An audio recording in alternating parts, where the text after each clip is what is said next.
mama ko mfite ibyiyumviro by'undi kubo yaba ari we mama. Akazi ugomba kugakora nk'ibisanzwe ariko ntibikubuza kugera gute gukurikiranira dosiye. Rero buriya muri iyi minsi twari tumaze n'igihe dufite akazi kenshi. Hari impunzi hari birakabaduhaye ibyo gukingira impunzi zaje byaratugoye kabisa ku buryo twakoraga amanywa nijoro, guhamagarira umukobwa bikangora, kumwitaho bikagorana. Akaba hari n'igihe mubwira ati ndi bize ho gato, nkamuhamagara ariko nkamubwira ko ndi bize nza kongera kumuvugisha, bigahuriramo ntongeye kumuvugisha, nabyo akamfata nkaho ndenseriye. Ariko kugeza kuri aka kanya ndabona nta cyerekezo mu ijambo rimwe. None se mwaba kuba bize ni kimwe. Doctor, sinzi niba aranyumvise nakubwiye. Arakumvise? Brother, you have to be serious.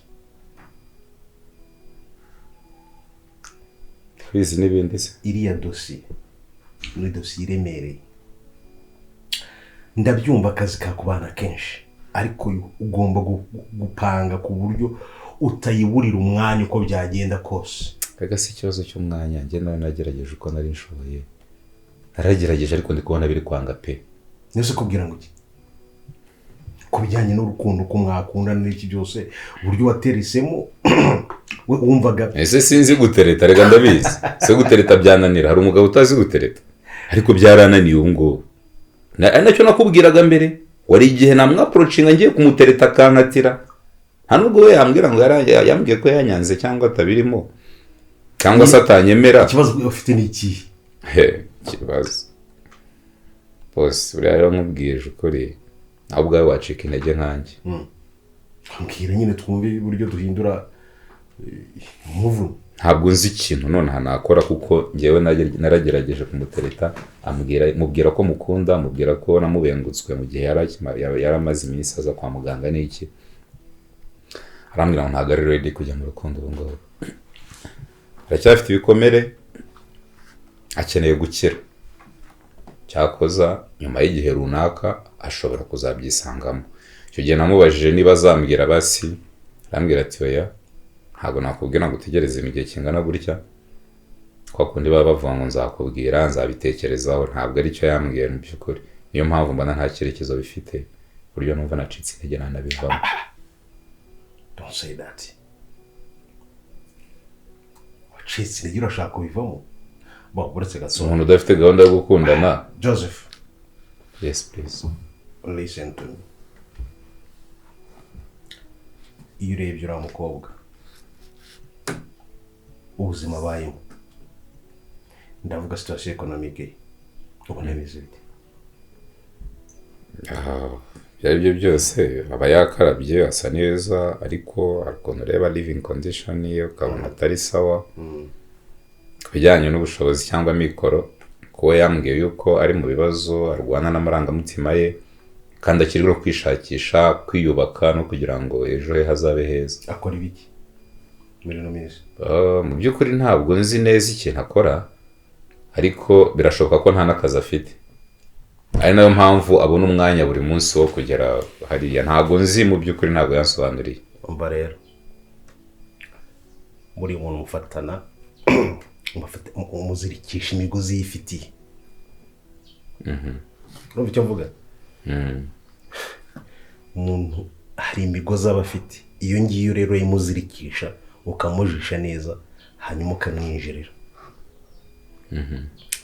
Mufatanye niyo weakness afite ijyanye nayo n'izo living condition abamo. Ndaguha amafaranga, sibyo? Yes. Yo kumusupporting. Wamupropose se wakora iki cyatuma ubuzima bwawe bugenda neza muri no minsi?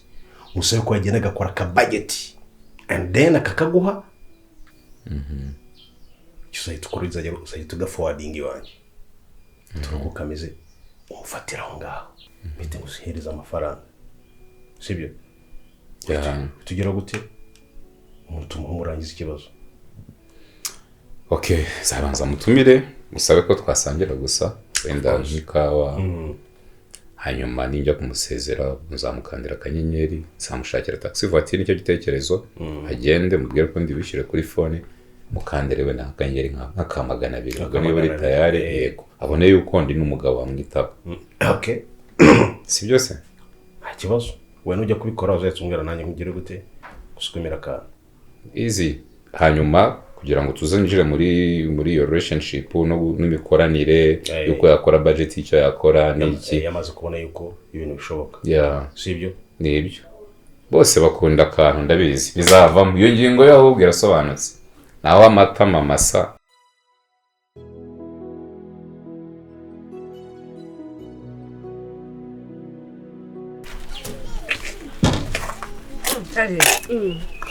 Vai. Uri hanze shiri.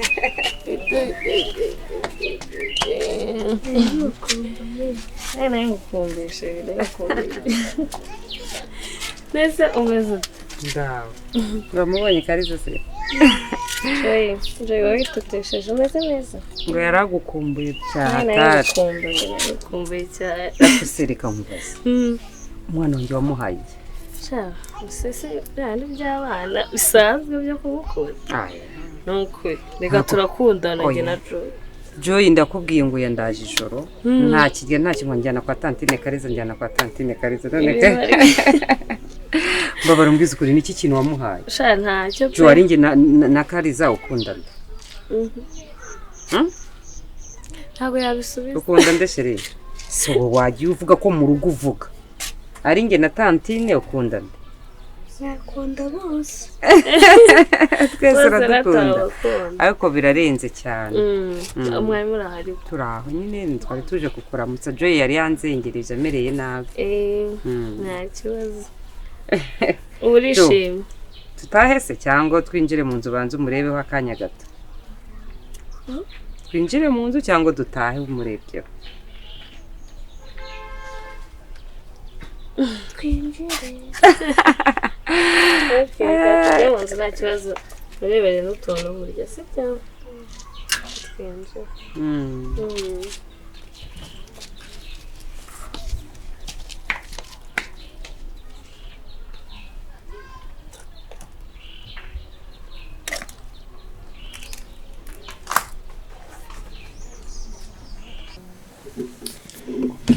shaka mpamvu ngo amage hano nyine urabizi inshuti yanjye kuva kera tuganira ibintu byose ariko nyine hari akantu ushaka kubwira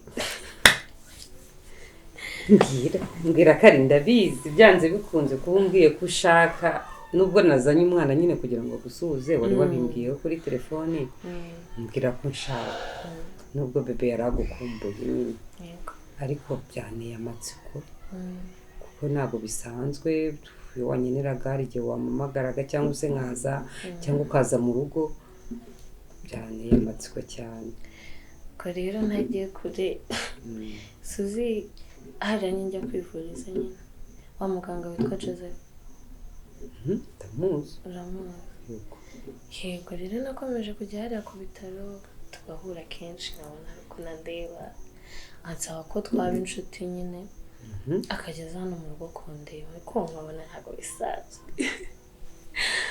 nibwo rero yaje kumbwira ngo arankunda ndavuga njyewe se kubera ko twari twaraganiriye mubwira ibibazo by'ubuzima bwanjye nawe urabizi ibibazo mba nifitiye ni byinshi urabizi inshuti yanjye ndabimubwira arambwira ati njyewe niteguye gukora ikintu icyo ari cyo cyose kubera wowe kuko njye ndagukunda ariko nanone nkumva ibintu byo kujya mu rukundo ndi mu bibazo nkumva ko nabishobora rwose hako se kari reka nkubwire ibibazo ntabwo bizigera bishira muri iyi si buri uko umwana w'umuntu avutse buri uko imyaka igenda iba myinshi ibibazo ntabwo bishobora gushira kandi ikindi cya kabiri ntasinza gusazagira umuntu ukubeshya igitsina gore iyo gifite igitsina gabo begeranye cyane mu by'ukuri urahuka ibibazo ufite ukeneye umuntu kuba hafi ukeneye umuntu ukuganiriza ukeneye ikintu uhugiraho kikakwibagiza ibintu byabaye sibyo uriya muganga ntabwo ari umwana mubi no kuba ari umuganga noneho wumva ni umuntu wiyubashye ni umuntu wize ni umuntu usobanutse uzi uburyo ashobora kwakira gufata umugore neza uko bikwiye ntabwo ndibaza ko ari atari babahungu b'ingegera cyangwa b'abashurashuzi dore ko n'akazi kabo katabemerera kuba babona umwanya wo kwirukanka mu bakobwa ariko wowe ubwe yatuye akabikubwira ngo ndagukunda shaka rero kuri ndumva njyewe utabigira intambara ndumva wamwemerera nawe ukabona umuntu ukuba hafi sha kiriya kintu cyakubayeho ntabwo biba byoroshye ku mubyeyi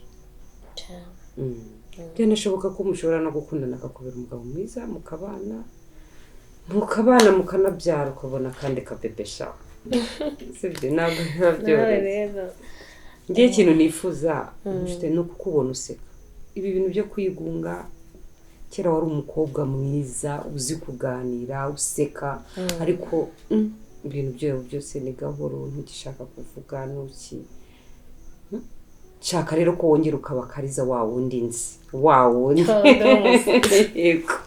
nkabona wishimye ukabona umuntu ukubwira bonjour buriya iyo ufite umuntu mu gitondo kwitaho akakuramutsa mu gitondo wajya kuryama akagusezera birafasha muri ubu buzima tubayemo sibyo kandi n'umubiri nyine noneho byongeye umuntu bigezeho nabyo biba bikenewe sibyo ngo ya sheri ntabwo ari ubusaza mba ndi kukubwira ibiri umubiri wa abadamu dufite byinshi dukenera mu buzima cyane rwose ariko ubonye umuntu ukuba hafi akakwitaho byagukora muri ubu bwigunge gusa kuba ibintu bishobora kuzagutera toromo sheri urabona ari igihe kizagera niruka pe oye none se kuki ugomba guheranwa n'agahinda ugomba kubisiga inyuma ugatangira ubundi buzima sibyo njye rero nk'inshuti yawe kandi kwifuriza icyiza ni ukuri fatiraho fatiraho umuhamagara umubwira ati wijijishe nyine wite birangira agashwi umva sheri yego ku mukobwa wanjye namwe bari jo bimeze bite sheri jaya ari kwikinira amagemo ya telefone yanjye wayishyize he ajya nirambitse he kanziri yari amune jo iyi telefone yanjye iri wabona bamamagaye ejo twari dufitanye gahunda ubu wabona yambuze kandi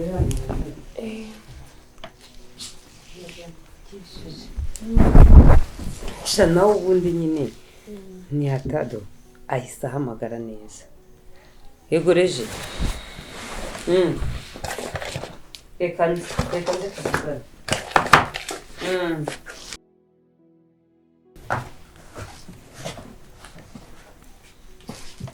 jo Uno dutaha kandi shareka ngende nyine shana kibazo nakuri mwakoze cyane nta kibazo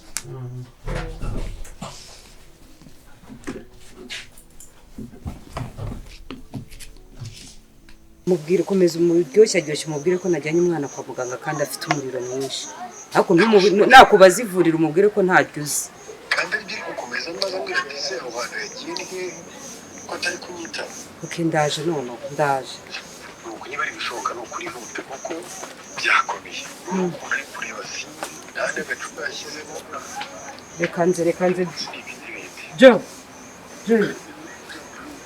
umuryango yicaye ahagana hehe yicaye ahagana gusa duca inyuma duca inyuma bituma abagana bakimure jo nguri akwiye n'iki koko kweri uyu mudamu aba yagiye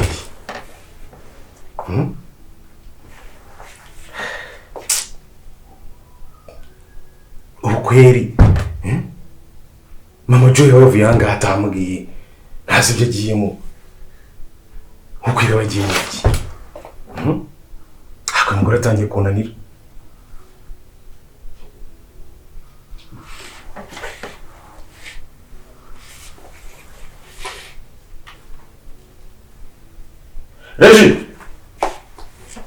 Regisi yego rwose yasubiye ndi kurya wajya ufata ibiryo ukajya kubera kuri gate ngwino hano ubwo yagize umuntu twinjirana uri bibereye mu gikari mu bikoni ngo agiye kurya ntabwo ushobora gufata ibiryo ukabira mu kazi kawe gukoramo uburinzi hariya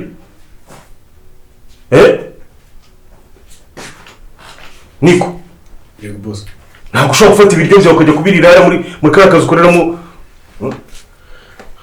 bwari ubugari ndashaka kuburira hariya nturabura ukuntu nsubira kuri gate imeze neza umva mubwire n'ikindi gihe jya ukorera gahunda zawe hariya muri kariya kazu uhaviye ugiye kuri toilette sibyo ariko kuvuga ngo ibyo kurya waje kwishanga urera mu bikoni hariya hirya ibyo bintu sinzongera kubyumva kuvuga ngo isosi yari yashize nakoreshaga isafuriya noneho nkakata ku bugari mu byo ndimo ndakora ariko nari nsoje ntabwo wari urimo kureba isafuriya nagira ngo byihute kugira ngo ntaza gutinda mu gikoni boss akoze kuri gitangaza umusore we noneho niko mama Jo yari hehe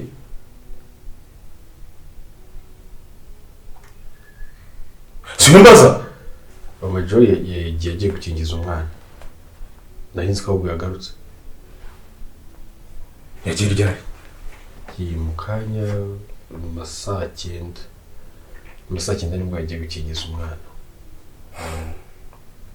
urukingo rwa nyuma bari bamubwiye ko agomba kuza muri izo saha yahise asireba ukuntu asimbuka hakiri kare wasanga habaye umurongo kubera ko uyu munsi no munsi bishyuriraho mituweli hafi ya bose muri iyi karitsiye si ibyo byose wibwiye n'iki usigaye ukora nawe usigaye ukora mu kagari abakozi b'intarega benshi bari bafite amakuru ko duhura kuri botike numva bikaba nanjye babivuga biri aho bimeze nk'ibihuha ariko byashoboka ko ari impamvu ushobora wamaze kurya se iyi namaze kurya subira kukwitegera vuba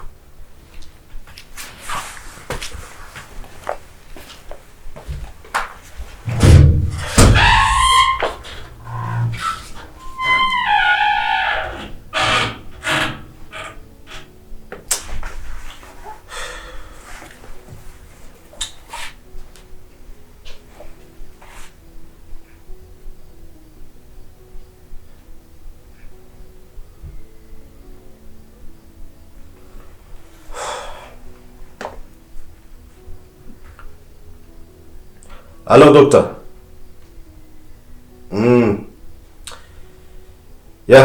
Meze bite se? Ndabyumva kaba kabaye kenshi. Akazi ko kwita ku barwayi ntabwo kaba koroshye ariko nese ko ari umwuga wanyu aribyo mwahamagariwe mujye mubafasha nyine. Ubu rero sinzi nawe wabona akanya muri pause nibura ndabona amasaha pause ndi nagushakaga pe ndabona madama atari mu rugo sinzi niba wasimbukaga gatoya rwose nk'iminota 30 hanyuma ngagira icyo nkwibariza tukagira icyo tuganira kuri ya gahunda ya wa mukobwa wasimbuka ntabwo ngutinza hanyuma tukabinuza ugaye tugaruka wenda mu kazi nta kintu byaba bitwaye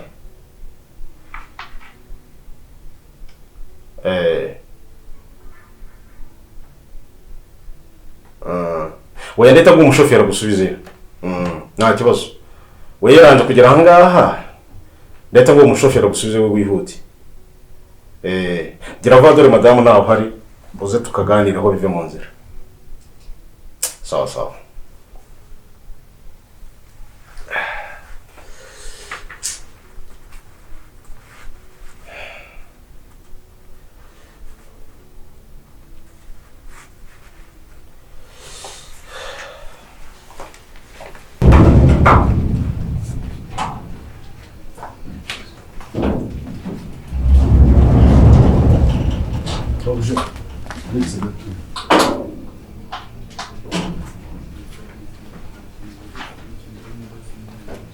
ese baje ubone sangaye gutinda gusuguza kuri mareba muri salo uzi ngo mutashye muhoro rero ngo mugiye kuza ngo muhite mwinjira yampakazi hejuru arambwira ati mwagiye ndamubwira ni boss gisenza ahantu nakora bisi nakubeshya bagiye kwa muganga sinzi bitaro bagiye ariko mwumvishe genda ubu mugiye gukingiza rero umwana ngiye he namubwiye ko ujye gukingiza umwana sheri papa nakubaza umubwiye ko twari twagiye kwa muganga kugukingiza sibyo nta n'igipapuro na kimwe ufite igipapuro cyiza ntabwo kigiriza ku ifishi nubwo ibiriyo bagenda baviva isakoshi arabifumbura papa wawe nakubaza umubwire ko twari twagiye kwa muganga sibyo baguteye urushinge sibyo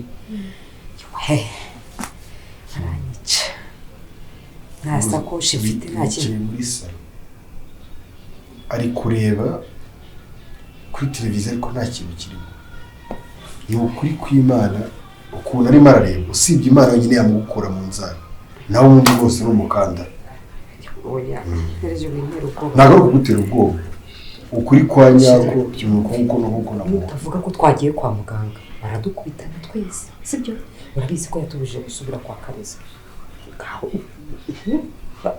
ibeye uvuge ko ariko twari turi sibyo sawa reka tugende kandi ikindi namubwiye ko mwagira mu bya mituweli namubwiye ko mituweli nyine bahagurutse kayitse yose mituweli nabyo biri kugira ngo abyumve reka tugende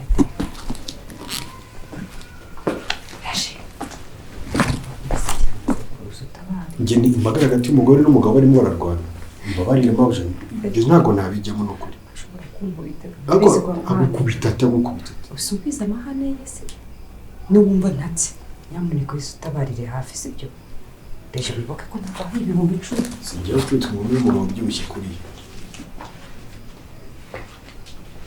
nawe azanyicisha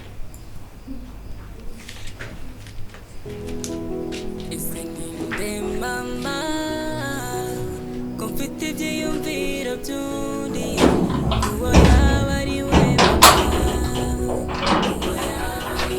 mama ese yaba ari we mama turi kumwe niyumva bidasanzwe igarurira amarangamutima yawe